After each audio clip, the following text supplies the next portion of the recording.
चलें अब शुरू करते हैं चैप्टर 4 जो है मटेरियल्स के बारे में। और इस चैप्टर में हम लोग सीखेंगे कि हम किस तरह अनरियल इंजन में मुख्तलिफ मटेरियल्स को बना सकते हैं, जैसे कि बेसिक, ग्लॉसी, मैट और मेटल मटेरियल्स। हम ये भी सीखेंगे कि किस तरह opacity maps, two sided translucent materials, emissive materials और डीकेल्स बनाए जा सकते हैं। इसके अलावा हम सीखेंगे कि कैसे एनिमेटेड मटेरियल बनाया जा सकता है, सब्सटेंस पेंटर से कैसे अनरियल इंजन पर मटेरियल लाया जा सकता है और किस तरह इंटरेस्टिंग सबस्ट्रेट मटेरियल बनाया जा सकता है। तो अब शुरू करते हैं अपना चैप्टर।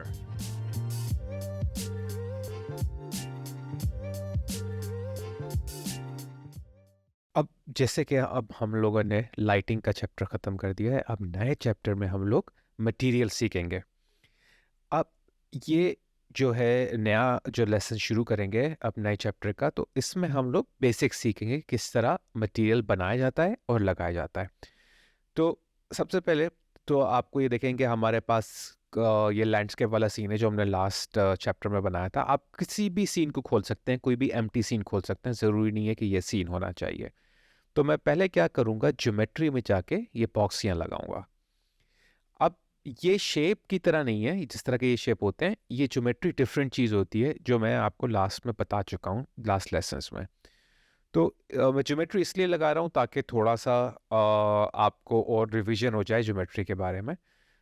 तो मैं क्या चाह रहा हूँ कि ये एक तरह से बॉक्स हो मगर इस बॉक्स के अंदर होल हो। तो मैं क्या करूँगा, एक और बॉक्स लेकर आऊँगा यहाँ पर ज्योमेट्री वाला, और इसका साइज मैं थोड़ा सा छोटा कर दूंगा। छोटा होने के बाद मैं थोड़ा सा इसको जो है इसकी लेंथ को बढ़वाऊंगा, यानी कि इसको थोड़ा सा जो इसकी लेंथ बढ़ाऊंगा ताकि ये बड़े वाले बॉक्स के बीच में से पेनेट्रेट कर जाए, यानी कि उसके बीच में से आर पार हो जाए।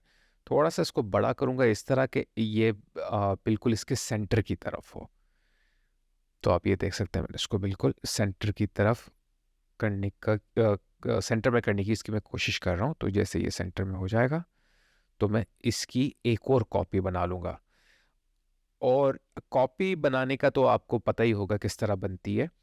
तो इस बॉक्स को मैं पहले आप देख सकते हैं कि ये बॉक्स जो है इसकी डिटेल में जाके मैं एडवांस में इसकी ऑप्शंस में जाता हूँ, और यहाँ आपको नज़र आएगा कि मैं इसकी ब्रश टाइप जो है सेटिंग में, इसको मैं सब्ट्रैक्टिव अगर करता हूँ तो ये सब्ट्रैक्ट करना शुरू करता है। पहले एडिटिव था तो एडिट कर रहा था, अब सब्ट्रैक्टिव बनाती है तो ये इसको सब्ट्रैक्ट कर रहा है। अब मैं इसकी एक और कॉपी बनाऊंगा ऑल्ट के थ्रू। जब मैं ऑल्ट के थ्रू इसको रोटेट करूंगा तो ओरिजिनल रोटेट नहीं होगा, कॉपी रोटेट होगी, जैसे कि फोटोशॉप में आप करते हैं।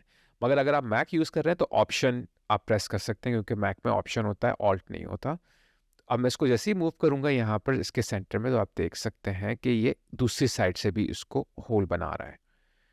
अब ये सब चीज़ें बन गई है। मैं इन सब तीनों बॉक्सेस को, ज्योमेट्री की बॉक्स वैसे ब्रश कहलाते हैं, तीनों ब्रशेस को सेलेक्ट करूंगा। एडवांस ऑप्शन के मैं आके क्रिएट स्टैटिक मैश करूंगा और एक फोल्डर चूज करूंगा जहां ये स्टैटिक मैश जो है बन जाए। मैं टेक्सचर का फोल्डर चूज करूंगा, क्रिएट मैश करूंगा, तो अब ये मैश बन चुका है। अब ये ज्योमेट्री या ब्रश नहीं है, अब ये सिंपल एक शेप बन गया है। अब मैं इसको चेंज नहीं कर सकता, अब ये बिल्कुल शेप की तरह काम करेगा। अब मैं सिर्फ इसको ट्रांसफॉर्म कर सकता हूँ, रोटेट, मूव, स्केल, और जो है ना इस तरह सिर्फ कर सकता हूँ, मटेरियल वगैरह लगा सकता हूँ। मगर आप देखें कि बाहर की जो यूवीज हैं वो बहुत अच्छी नज़र आ रही है, चेकर बोर्ड बड़ा अच्छा है। अंदर की जो उस होल के अंदर की यूवीज है वो इतनी अच्छी नहीं है। तो उसका कोई मसला नहीं है, क्योंकि अनरियल इंजन कोई यूवी डेवलपमेंट का सॉफ्टवेयर नहीं है। ये नॉर्मल एक वो है, यानी गेमिंग या फिर सिनेमैटिक सॉफ्टवेयर है। अब ये मैंने पहले से कुछ टेक्सचर्स डाउनलोड करके रखे हुए हैं, आप ये देख सकते हैं। और ये मेरा मैश भी बन चुका है जो मैंने आपको अभी बनाया था। मेरे पास 5 मुख्तलिफ टेक्सचर्स हैं यहाँ पर, जैसे कि ये आपका ब्रिक वॉल का है, डिस्प्लेसमेंट का है, रफनेस है, मेटालिक है, नॉर्मल है। तो ये कहीं से भी आप डाउनलोड कर सकते हैं जो भी आपको मटेरियल चाहिए, और उनकी डिफरेंट टाइप्स आ जाती हैं, या आप इसको सब्सटेंस डिज़ाइनर या पेंटर में भी बना सकते हैं। तो ये आपकी ऊपर है कि आप कहाँ से इसको डाउनलोड करके लगाना चाहते हैं। तो जब ये आपके पास आ जाएगा तो आप यहाँ राइट क्लिक करेंगे, फिर मटेरियल में जाएंगे, तो ये आपको मटेरियल आपको क्रिएट बेसिक एसेट्स के अंदर मिल जाएगा, और जैसे ही मटेरियल बना लेंगे आप इसका कोई भी नाम रख सकते हैं। मैं इसका नाम रख दूंगा ब्रिक अंडरस्कोर मैट। तो ये ब्रिक मटेरियल टाइप का एक बन गया है। अब ये एम्प्टी मटेरियल है, इस पर भी आपको चेकर बोर्ड नज़र आ रहा होगा जो कि निशानी होती है एम्प्टी की। मैं इसको यहाँ पर ऊपर डॉक कर देता हूँ मटेरियल की विंडो को। अब आप ये देख सकते हैं कि ये मेन मटेरियल का एक नोड नज़र आ जाएगा, जो आपको बाय डिफ़ॉल्ट हमेशा यही मिलता है। इसमें आपको वो जो कनेक्शन करनी होती है दूसरे टेक्सचर्स की, जो मैं आपको दिखा रहा था। अब इसको जूम करने के लिए आपको ऑल्ट माउस राइट बटन से इसको zoom in and zoom out कर सकते हैं। मैक यूज़ कर रहे हैं तो ऑप्शन, ठीक है। और अगर आप इसको पैन करना है तो राइट माउस बटन दबाएं, बगैर किसी कीबोर्ड के बटन के, सिर्फ राइट क्लिक माउस को करें और ये आप पैन कर सकते हैं। तो थोड़ा सा डिफरेंट होता है नेविगेट करना मटेरियल की। अब ये सब मैं चीज़ें ले आता हूँ। ये मेरा हो जाएगा बेस कलर, जो कि एल्बीडो होता है, तो मैं इसको आरजीबी को इसकी बेस कलर में लगा दूंगा, ठीक है। फिर ये मेटालिक आ गया, मेटालिक को भी मैं मेटालिक में लगा दूंगा। मेटालिक जब ब्लैक होता है इसका मतलब है कि कोई रिफ्लेक्शन नहीं है। आपको आरजीबी कनेक्ट करना होता है हर नोट का मेन नोट से, ठीक है। तो मेटालिक जो है ब्लैक है, इसका मतलब है कोई मेटालिक वैल्यू नहीं है, यानी कि ये कोई भी रिफ्लेक्शन नहीं होगा। अब मैं रफनेस ले आया हूँ, रफनेस भी आरजीबी में और रफनेस में लगा दूंगा, सही। इसके अलावा मेरे पास जो है नॉर्मल है, मैं नॉर्मल ले आऊंगा और मैं नॉर्मल की आरजीबी को नॉर्मल से फिट कर दूंगा। वैसे डिस्प्लेसमेंट भी है, मगर वो इस अभी थोड़ी देर बाद यूज़ करेंगे, वो यहाँ यूज़ नहीं करते डिस्प्लेसमेंट। अब ये मेरा मटेरियल बन गया है। मैंने डिस्प्लेसमेंट नहीं लगाया क्योंकि थोड़ी देर बाद हम लोग डिस्प्लेसमेंट का तरीका देखेंगे, डिस्प्लेसमेंट कैसे यूज़ की जाती है। अब मैं सेव करूँगा यहाँ से, सेव का बटन दबा के। फिर मैं मटेरियल्स में यहाँ जाऊँगा और फिर सिंपल की जो मटेरियल मेरा बन चुका है, इसको मुझे करना होगा ड्रैग करके यहाँ ड्रॉप करना होगा। और यहाँ आप जैसे ड्रैग एंड ड्रॉप करेंगे ये उस पर लग जाएगा। अब देख सकते हैं बाहर यूवीज बड़ी अच्छी आ रही है, अंदर अच्छी नहीं आ रही, क्योंकि हम लोगों ने इसको अच्छी तरह सेट नहीं किया है। आप यहाँ पर भी सेट कर सकते हैं, मगर बेसिकली अनरियल इंजन जो है वो एक गेमिंग सॉफ्टवेयर है, एक सिनेमैटिक सॉफ्टवेयर है, तो यहाँ मॉडलिंग, यूवी मैपिंग वगैरह इतनी ख़ास तरीके से नहीं बन पाती है। तो आप कोई भी एप्लीकेशन में यूवीज बना सकते हैं, माया 3D स्टूडियो मैक्स, राइजम यूवी जो है बहुत अच्छा है, वहाँ उसमें बना सकते हैं। तो अब क्या करना होगा, हम इसकी थोड़ी सी सेटिंग करेंगे। अब आप देख सकते हैं कि ब्रिक वॉल मुझे इस टाइल में नज़र आ रही है। अब मुझे ब्रिक वॉल्स बढ़ानी है, वो मैं किस तरह बढ़ाऊंगा उसको? तो वो बढ़ाने के लिए मुझे टाइलिंग की ऑप्शन को थोड़ा चेंज करना पड़ेगा। अब बार बार टाइलिंग की ऑप्शन आप जब चेंज करेंगे तो आपको सेव करके दोबारा चेक करना होगा, जो एक लंबा प्रोसेस है। और मैं आपको आसान प्रोसेस भी दिखाता हूँ जो प्रोसीजरल है। सबसे पहले आपको दिखाता हूँ नॉर्मली कैसे होता है। अब हमें एक टेक्सचर कोऑर्डिनेट चाहिए होगा जिसके थ्रू हम लोग यूवी को चेंज कर सकते हैं। तो मैं टैब का बटन दबाऊंगा, सर्च ऑप्शन आ जाएगी सामने। मैं यहाँ टाइप करूंगा टेक्सचर कोऑर्डिनेट, मुझे यहाँ ढूंढना होगा। जैसे ही मैं यहाँ पर टेक्सचर कोऑर्डिनेट के लिए सी लिखूंगा, मुझे पास टेक्सचर कोऑर्डिनेट आ जाएगा। अब ये क्या है, मुझे यू और वी देगा, वर्टिकल और हॉरिजॉन्टल टेक्सचर्स की ऑप्शन देगा, यू और वी, ठीक है, वर्टिकल और हॉरिजॉन्टल। तो अब मुझे यू टाइल चाहिए, अब वी टाइल चाहिए, तो मुझे कांस्टेंट चाहिए होंगे जो नंबर वैल्यूज होती हैं। कि कोई भी आप नंबर आपको लगाना हो तो आपको कांस्टेंट वैल्यू चाहिए होती है। अगर आप 1 अपने कीबोर्ड पे प्रेस करेंगे और यहाँ माउस को लेफ्ट क्लिक करेंगे तो आपके पास ऑटोमेटिकली एक कांस्टेंट आ जाएगा, ठीक है। और ये सिंगल वैल्यू कांस्टेंट है। तो मुझे 2 चाहिए होंगे, मैं एक और दफ़ा 1 प्रेस करके लेफ्ट माउस क्लिक करूंगा, दूसरा आ जाएगा। तो एक यू हो गया और एक वी हो गया। अब मैं इसको यू टाइल और वी टाइल बना दूंगा, उसको पैरामेट्रिक बनाऊंगा, राइट क्लिक करूंगा, कन्वर्ट टू पैरामीटर। अब मैं इसका नाम यहाँ पर रख दूंगा यू टाइल। तो इसको भी राइट क्लिक करूंगा, कन्वर्ट टू पैरामीटर करूंगा और इसको कर दूंगा वी टाइल। इससे क्या मुझे फायदा होगा कि मेरे पास ये एक फ्लो वैल्यू बन जाएगी, मैं कभी भी इसको चेंज कर सकता हूं और मुझे एक आसानी होगी मालूम करने में कि ये क्या है। मगर अब मुझे इन दोनों को ज्वाइन करना होगा, तो मैं टैब प्रेस करूंगा और यहां सर्च करूंगा अपेंड, ठीक है। मुझे सिर्फ अपेंड चाहिए, तो मुझे यहाँ पर अपेंड 3 वेक्टर भी है, 4 वेक्टर भी है और अपेंड वेक्टर ओनली भी है। तो मुझे अपेंड वेक्टर चाहिए, मगर पहले देखते हैं अपेंड 3 वेक्टर क्या है। अपेंड 3 वेक्टर में आपके पास 3 वैल्यूज आ जाती है, मुझे सिर्फ 2 वाली चाहिए, 2 वैल्यू चाहिए, ए और बी चाहिए, यू टाइल के लिए, वी टाइल के लिए। तो मैं अपेंड टैब प्रेस करके सर्च में अपेंड वेक्टर लिखूंगा, अपेंड वेक्टर लिखूंगा तो मुझे सिर्फ 2 वैल्यू मिलेगी। तो ये 3 वैल्यू वाली को मैं डिलीट कर दूंगा यहाँ से।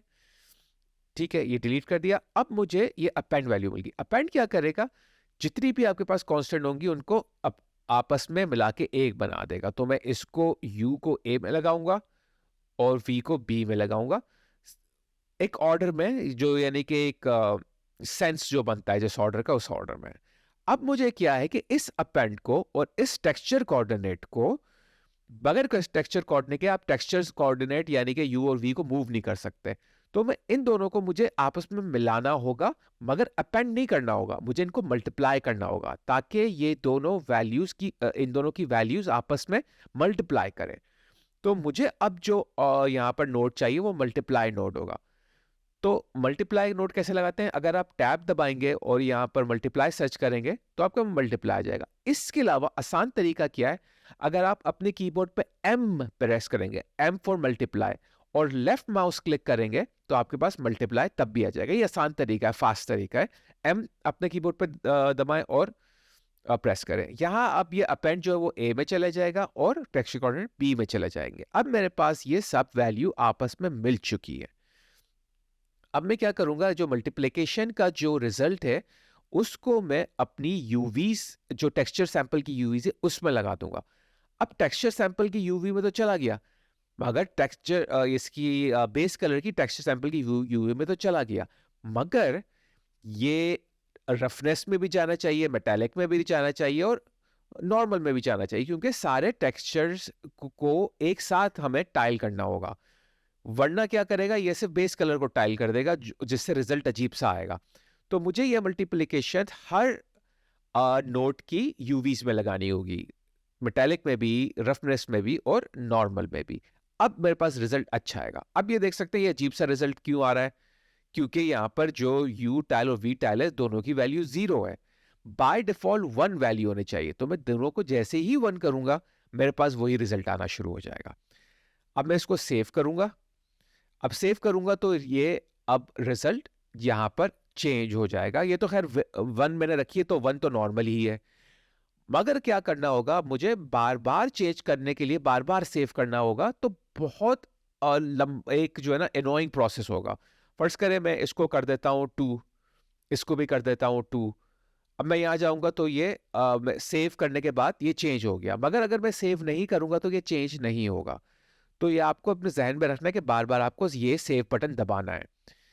तो इस प्रोसेस को अवॉइड करने के लिए, यानी कि मुझे बार बार सेव नहीं करना, तो मेरे लिए क्या एक आसानी है, मैं इस मटेरियल, जो मैंने इस मटेरियल को बनाया है, इसको राइट क्लिक करूंगा और इसको मैं क्रिएट मटेरियल इंस्टेंस कर दूंगा। अब क्रिएट मटेरियल इंस्टेंस को मुझे वापस इस जस्ट को डबल क्लिक करूंगा तो आप देख सकते हैं, यहाँ मैं डॉक कर देता हूँ, यहाँ देख सकते हैं मेरे पास ग्लोबल स्केलर पैरामीटर्स में यू टाइल और वी टाइल दोनों आ गए। अब मैं इन दोनों को चेक करके इनको चेंज कर सकता हूँ, मगर मेरे पास और भी डिटेल है जिस उसको मुझे इतना खास चेंज नहीं करना, सिर्फ मुझे यू टाइल और वी टाइल को चेंज करना है। अब मुझे यहाँ सेव करना नहीं है। अब फर्ज करें मैं इसको 10-10 कर देता हूँ, बगैर सेव किए मुझे यहाँ जाना होगा, मगर यहाँ मैंने अभी इसको अप्लाई नहीं किया है, तो मुझे वो यहाँ आके ब्रेक, क्योंकि अभी इसमें नॉर्मल ब्रेक मटेरियल लगा हुआ है, मैंने ब्रेक इंस्टेंस जैसे ही लगाया, अब आप देख सकते हैं कि मैं यहाँ पर जैसे ही चेंज करूंगा, मैं इसको 5 कर दूंगा, इसको भी 5 कर दूंगा, फिर यहाँ आऊंगा तो आप ये देख सकते हैं यहाँ पर चेंज होना शुरू हो गया। अब मैं इसको 1 कर दूंगा, इसको दोबारा से 1 कर दूंगा, वापस यहाँ आऊंगा तो आप देख रहे हैं ये हो गया चेंज। मुझे अब सेव करने की जरूरत नहीं पड़ी, सिर्फ चेंज करूंगा वैल्यूज, यहाँ चेंज हो जाएगा। अब इसको मैंने ऐड तो कर दिया है यहाँ पर, तो इसका मतलब है अब मैं जो भी चेंजेस मटेरियल में करूंगा वो मटेरियल इंस्टेंस जो भी मैंने नया लगाया उसमें ऑटोमेटिकली वो चेंज हो जाएगी, क्योंकि दोनों एक दूसरे से कनेक्टेड हैं। तो मैं ब्रिक मटेरियल में आ जाऊंगा। अब मेरे पास तो टाइल्स तो बन चुका है। अब टाइल्स फर्स्ट करें, मुझे ये इन टाइल्स को मूव करना है, ऑफसेट करना है। क्योंकि मुझे लेफ्ट और राइट, अप और डाउन मूव करना है, तो मुझे यहाँ पर ऑफसेटिंग के लिए भी 2 यूवी टाइल्स चाहिए होंगी। एक मैं 1 प्रेस करके क्लिक करूंगा तो एक कॉन्स्ट इसको यू के लिए और वी के लिए, और दोनों को मैं कन्वर्ट टू पैरामीटर कर दूंगा। इसको राइट क्लिक कर कन्वर्ट टू पैरामीटर करूंगा और उसका नाम रख दूंगा एक्स ऑफसेट। इसको राइट कर लूंगा, इसको भी कन्वर्ट टू पैरामीटर करूंगा और इसका मैं नाम रख दूंगा वाई ऑफसेट। उसी जिस तरह मैंने पहले बनाए थे उसी तरह बनाए, मगर वो पहले यू टाइल वी टाइल थे, अब ये एक्स ऑफसेट और वाई ऑफसेट हो गए। अब मुझे दोबारा इनको अपेंड करना होगा जैसे मैंने इनको अपेंड किया था। तो मैं यहाँ पर टैब दबाऊंगा, सर्च पे जाके अपेंड सर्च करूंगा और अपेंड वेक्टर चूज करूंगा, क्योंकि मुझे सिर्फ 2 वैल्यूज चाहिए। ये मेरे पास आ गया। अब इसको भी मैं इस यहाँ से कनेक्ट करूंगा, इसको मैं इस यहाँ से कनेक्ट करूंगा। तो तो एक्स ऑफसेट को ए से कनेक्ट किया, वाई ऑफसेट को बी से। अब मुझे एक और नोड चाहिए, वो होगा ऐड। शुरू में आपने देखा था मैंने मल्टीप्लाई लगाया था, अब मैं ऐड करूंगा क्योंकि मुझे इन ऑफसेट वैल्यू को ऐड करना होगा अपने टेक्सचर कोऑर्डिनेट से। मुझे मल्टीप्लाई नहीं करना अब, क्योंकि मल्टीप्लाई टाइलिंग के लिए काम आता है, क्योंकि आप टाइल बढ़ाते रहते हैं, वो मल्टीप्लाई होते रहते हैं। और ऑफसेट वैल्यू जो होती है वो ऐड होती रहती है, यानी कि वो आगे की तरफ मूव करती रहती है, पीछे की तरफ, ऊपर की तरफ, नीचे की तरफ, वो ऐड होती रहती है, वो मल्टीप्लाई नहीं होती। तो मल्टीप्लाई होता है बढ़ाने के लिए टाइल्स को, यानी कि यूवी टाइल और वी टाइल की टाइलिंग के लिए, और ऐड जो होता है वो होता है उसको मूव करने के लिए, एक्स ऑफसेट या वाई ऑफसेट के लिए। तो मैं यहाँ पर ऐड यूज करूंगा, मल्टीप्लाई नहीं। तो मैं टैब दबा के सर्च पर जाके ऐड चूज करूंगा और ऐड यहाँ पर मैं लगा दूंगा। अब मुझे क्या करना होगा, मैं अपेंड यहाँ पर बी पे लगाऊंगा और मुझे टेक्सचर कोऑर्डिनेट चाहिए। अब मैं नया टेक्सचर कोऑर्डिनेट लाने के बजाय जो मेरे पास ऑलरेडी पड़ा हुआ है मैं उसी को लूंगा और वही लेके मैं ए पे लगा दूंगा। ठीक है। अब मुझे क्या करना है, मुझे व्यू टाइल वी टाइल का जो है रिजल्ट और एक्स ऑफसेट वाई ऑफसेट का रिजल्ट आपस में जोड़ना है। तो मैं जो मेरे पास मल्टीप्लाई की वैल्यू थी मैंने वो लेके ए पर लगा दी और बी की उस पर लगा दी। अब मेरे पास यहाँ पर आ गया है एक्स ऑफसेट और वाई ऑफसेट। अब मैं यहाँ पर आप देख सकते हैं कि मैं टाइलिंग भी बढ़ा रहा हूँ, यहाँ पर इसके वाई टाइल यू टाइल को मैं मल्टीप्लाई भी कर पा रहा हूँ अब। ठीक है। अब मेरे पास ऑफसेट आ गया, मैं ऑफसेट के थ्रू इसको मूव भी कर सक रहा हूँ। तो अब मैं इसको थोड़ा सा यहाँ रखता हूँ, यहाँ जाके आपको रिजल्ट इस तरह दिखाता हूँ ताकि आपको सामने रिजल्ट आता रहे। अब मैं इसको 1 कर देता हूँ दोबारा टाइल्स को, और सिर्फ मैं इसको मूव करता हूँ। अब आप देख सकते हैं किस तरह ये मूव कर रहा है। तो ये ऑफसेटिंग हो रही है यहाँ पर। तो इस तरह आप ऑफसेट की एक वैल्यू भी लगा सकते हैं। तो अब आप हमको पता चल गया कि हमारे पास एक्स यू टाइल और वी टाइल भी आ गया, एक्स ऑफसेट और वाई ऑफसेट भी आ गया। सही, तो आपको ये समझ में आ गया होगा। अब हमें अगर इसको रोटेट करना हो, मैं यू टाइल वी टाइल को मल्टीप्लाई भी कर रहा हूँ, ऑफसेट भी कर रहा हूँ, अब रोटेट कैसे करूँ? रोटेट करने के लिए हमारे पास एक और ऑप्शन आ जाएगी यहाँ पर रोटेशन की। अब देखते हैं वो ऑप्शन हम लोग बनाते कैसे हैं। तो यहाँ पर हम लोग ब्रिक मैट में दोबारा आएंगे, जो मेन हमारे सारा का मेन में होगा, फिर वहां सेव हो जाएगा। तो आप देख सकते हैं टेक्सचर कोऑर्डिनेट तो मैंने एक ही लगा दिया, क्योंकि एक ही की जरूरत होती है, और वो आप चाहे यू टाइल वी टाइल में लगा दो या X X offset Y offset में लगा दो। अब मुझे एक ऑप्शन चाहिए होगी, यहाँ पर टैब पे सर्च करूंगा कस्टम रोटेशन, टैब फिर यहाँ पर सर्च करूंगा कस्टम रोटेशन। तो मेरे पास एक कस्टम रोटेटर आ गया है, custom rotator, sorry not rotation, custom rotator. अब मेरे पास मुझे यूवीज चाहिए, अब मुझे रोटेशन सेंटर चाहिए और रोटेशन एंगल चाहिए, 3 चीजें चाहिए मुझे यहाँ। यूवीज मेरे पास ऑलरेडी है, तो ये मेरी यूवीज हो गई, यू टाइल वी टाइल मेरी ऊपर आ चुकी है। तो मैं इनको as a UV tile use कर सकता हूं, और मुझे टेक्सचर कोऑर्डिनेट भी चाहिए। तो मैं क्या करूंगा, यहां पर जो मेरा ये मल्टीप्लाई का रिजल्ट आ रहा है, मैं इस पूरे रिजल्ट को उठा के यहां से उठा के मैं यूवी में ले जाऊंगा। सही। तो ये मेरे पास एक रिजल्ट आ गया। अब इसको क्या करना होगा, थोड़ा सा इसको ऑर्गेनाइज करना आपको पड़ेगा। मैं एक बार इसको हटा देता हूँ, पहले ऑर्गेनाइज कर लेता हूँ। अच्छा, आसान बेहतर ये होगा ताकि आपको अच्छी तरह समझ में आ जाएगा। मैं एक नया मल्टीप्लाई नोड लगा देता हूँ, एम प्रेस करके यहाँ। तो इस यूवी टाइल को जो मैं यूवी ये इस टेक्सचर कोऑर्डिनेट को मैं ए में डाल देता हूँ, ठीक है, और इनको मैं थोड़ा सा यहाँ से मूव करता हूँ और इन यू और वी को जो है मैं यहाँ पे लगा देता हूँ बी में। वही चीज़ है, मगर मैंने नया नोड बनाया ताकि आसानी से समझ में आ जाए। तो अब मैं इसका रिजल्ट यूवी के अंदर डाल देता हूँ। अब मैं इनको थोड़ा सा मूव करता हूँ ताकि ये कहीं अच्छी जगह मूव हो जाए ताकि मुझे इश्यू नज़र ना आए। थोड़ा ऑर्गेनाइज करने की ज़रूरत पड़ती है ताकि आपकी नोट्स जो है ना मिक्स जब हो जाते हैं तो थोड़ा प्रॉब्लम होती है पता लगाने में क्या हो रहा है। अब मुझे रोटेशन सेंटर चाहिए। रोटेशन सेंटर जो होता है वो यू और वी का दरमियान का हिस्सा होता है। यू और वी की क्या वैल्यू होती है बाय डिफॉल्ट 1 होती है, ठीक है। तो मुझे क्या चाहिए, सेंटर वैल्यू तो 1 का क्या हाफ हो गया 0.5, तो 0.5 चाहिए। अब मैं कांस्टेंट पे जाऊंगा, यहाँ पर टैब को क्लिक करके ये यही चीज कांस्टेंट है, ठीक है। तो इस तरह अगर आप यहाँ से भी सर्च कर सकते हैं टैब दबा के कांस्टेंट। इसके अलावा आप 1 अपने कीबोर्ड पे टाइप प्रेस करें और लेफ्ट माउस क्लिक करें तो वही आपके पास वैल्यू आ जाती है, ठीक है। तो अब मेरे पास यहाँ पर क्या आ गया, मेरे पास डुअल वैल्यू वाला आ गया। मैंने डुअल वैल्यू वाला चूज कर लिया यहाँ पर। टैब से मैंने कांस्टेंट 2 वैल्यू चूज कर लिया, उसकी वैल्यू मैंने जैसे आपको बताया था 0.5 चाहिए होगी, मैंने 0.5 लगा दिया। तो मुझे सिंगल वैल्यू वाला नहीं चाहिए था, इसलिए मैंने 1 प्रेस करके कीबोर्ड पे क्लिक, उस पे माउस क्लिक नहीं किया, मैंने टैब से सर्च करके यहाँ लगा के रोटेशन सेंटर पे लगा दिए 0.5 0.5। अब रोटेशन एंगल चाहिए। अब मुझे सिंगल कांस्टेंट चाहिए, डबल डुअल कांस्टेंट नहीं चाहिए। तो मैं क्या कर सकता हूँ, 1 प्रेस करके कीबोर्ड पे प्रेस करके यहाँ क्लिक कर दूंगा तो मेरे पास सिंगल कांस्टेंट आएगा। इसको राइट क्लिक करूंगा, कन्वर्ट टू पैरामीटर, और यहाँ मैं इसको लिख दूंगा रोटेशन एंगल, इसका नाम। तो ये रोटेशन एंगल बन गया और इसको मैं लगा दूंगा रोटेशन एंगल पे। अब जो जो पैरामीटर बने हुए होते हैं आप उसी को चेंज कर सकते हैं और किसी चीज को चेंज नहीं कर सकते इंस्टेंस में।